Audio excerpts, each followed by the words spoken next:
Harlequin Intrigue and HarlequinAudio present K-9 Justice by Nichole Severn.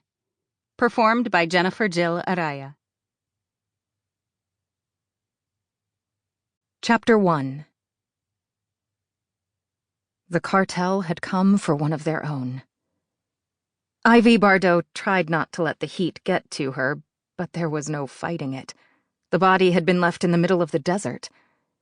Just like the others. A message for her. Dark hair splayed out from around a thin face. Wide eyes that had seen so much within the walls of Socorro Security stared into the sky without any life behind them. The elements had done their job, stripping moisture from the victim's ochre skin and leaving nothing but a thick rawhide behind. Victim. That word wasn't supposed to fit. It wasn't supposed to touch anyone on her team. She'd tried to make sure of that since founding Socorro. Every operative was trained to take care of themselves, no matter the circumstance. Search and rescue, emergency protocols, food and supplies in every vehicle, combat training. It didn't matter the face staring back at her had seen more violence and blood out of the field rather than in. Ivy was responsible for all of them. What had Dr. Peel done wrong? That her?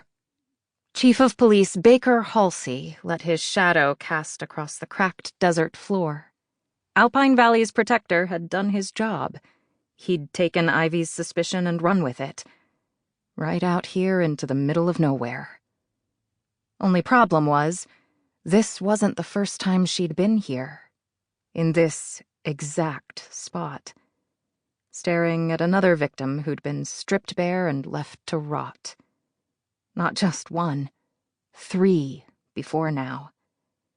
Deja vu grabbed hold and refused to let up, dragging her back 3 years when she'd still been working for the FBI. Yeah, that's her. Ivy tried to swallow around the mass in her throat, but there wasn't going to be any relief here. Sweat gathered beneath her blazer and her mouth dried. Do we know anything about where she's been the past 3 days? Right on time. The killer she'd known had taken and held his hostages for 3 days before dumping them in strategic locations in the middle of the New Mexican desert. She and her partner had never been able to narrow down the location of their final moments. Though, looking back, she'd known this day was coming. That she would pay for letting a killer get away. She just hadn't expected it to happen so soon. Or to one of her own.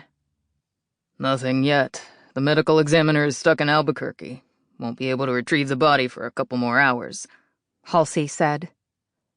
She deserved better. A pressure she'd become familiar with over the course of the past 2 years bubbled behind her sternum. Purpose replaced the cold leaking of grief in her gut, and the distractions bled to the back of her mind. Ivy cataloged everything she could about the scene. No tire tracks. At least, none that they would be able to match to a specific make and model. The man who'd done this was careful. Calculating.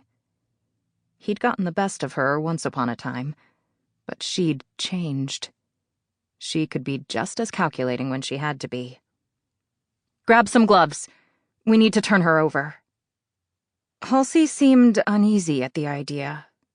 There were rules in a crime scene. No one touched the body until the coroner or the medical examiner had a chance to do an external exam and document and photograph the victim. But they didn't have 2 hours to wait for the right authorities to get here. The relentless heat could be destroying evidence as they spoke. Like I said, the ME won't be here for a couple hours. I know that. I'm asking you to break protocol. Ivy hated the manipulation lacing her voice, but there were times when it was all she could do to keep the bad guys from winning. I need to see her back. Halsey considered her a moment. He'd been involved with one of Ivy's operatives enough to get a read on her himself. That was one of the things she liked about the chief of police. Always asking questions. Never satisfied with the answers. Sample complete. Ready to continue?